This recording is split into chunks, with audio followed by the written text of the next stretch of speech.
I don't get all the hype about Jamie Newman. He's a good athlete and he's got a good arm, but he got hurt a couple times at Wake and he's not facing the defenses he'll see in the SEC. I'm not sold on Newman.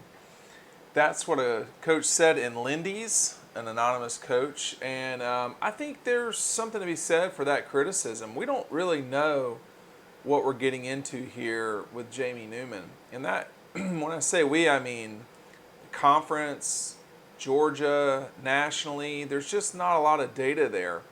And whenever anyone wants to take a swipe at a player who's played in the ACC, they do it. And that's what you're getting here with Jamie Newman as well. Dean Legge from Dog Post, making you a smarter Georgia fan.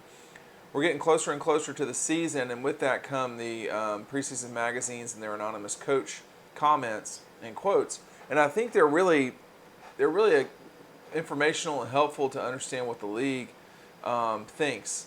You get the most sensational quotes in there, obviously, so people like me talk about it. But, you know, with Jamie Newman, the fact that we're not going to probably see much of practice, if any at all, before Georgia takes the field, when and if they take the field, leads to the mystery surrounding Jamie Newman. I mean, you also have JT Daniels, Carson Beck, Dwan Mathis, Stetson Bennett. They're all going to be fighting for a starting position if they're all healthy.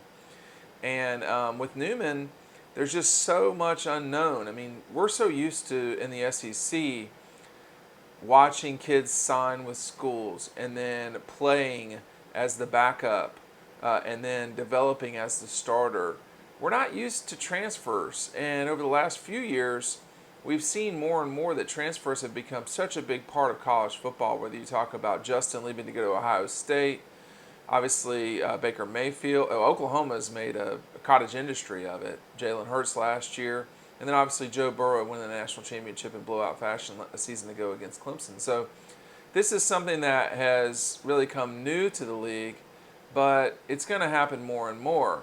So we're going to see more and more of this discussion about guys like Jamie Newman that we don't know a ton about. If you watch him play at Wake Forest, he has better physical tools than Jake Fromm. That's why you're hearing a lot of discussion of him being a first-round draft pick coming up. But, you know, as the anonymous, coach says, I don't get all the hype for Newman. I think there's a case to be made for that because I don't really know how you could understand the hype coming into a season where, everything, this all can't be true at the same time. I mean, you lose Jake Fromm, that's got to matter at some point. Is it that he was so bad last year at the end of the year that losing him is a good thing? Or is it that you lost the guy who took you to the national championship game and 3 straight conference championship games? Is it you're losing him? How good is Jamie Newman? And even if he's so good, quarterbacks get eaten up in this league. Is he going to be ready for the defenses that he sees? Auburn, obviously he'll be dealing with Georgia's defense every single day. Alabama, the LSUs of the world, even though Georgia doesn't play them. That's the question. We continue to go back and forth about this whole thing. How good is Jamie Newman? And how good will he be against SEC foes?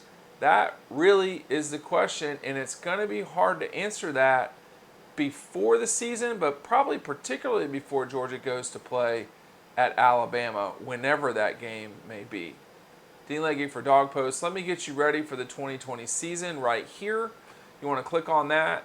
We've got several videos that will help you get ready for the fall, and they're well worth your time. We'll see you over on that playlist.